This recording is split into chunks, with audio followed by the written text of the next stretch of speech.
திருமண தடை அப்படிங்கிற ஒரு விஷயத்தில் நிறைய இந்த காலகட்டங்களில் திருமண தடைகள் அப்படிங்கிறது வந்து ஜாதக கட்டங்கள் ஒரு பக்கம் இருந்தாலும் இந்த பொண்ணு பார்க்குறவங்க மாப்பிள்ளை பார்க்குறவங்க அவங்களுடைய எதிர்பார்ப்புகள் ஒரு பக்கம் இருக்குது. நம்ம ப்ராக்டிக்கலாக நம்ம அதையும் கொஞ்சம் யோசிக்கணும்.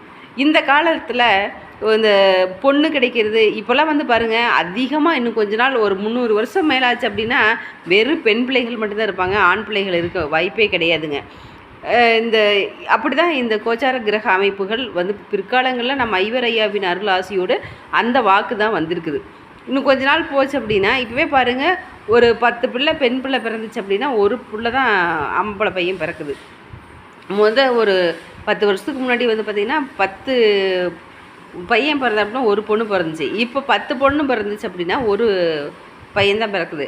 அப்போ பார்த்துங்க கால சூழ்நிலைகளில் எந்த அளவுக்கு இருக்குன்னு. அப்போ நம்ம திருமணத்தில் நம்ம எந்த அளவுக்கு நம்ம முன்னெச்சரிக்கையாக இருக்கணுங்கிறது நம்ம பதிவு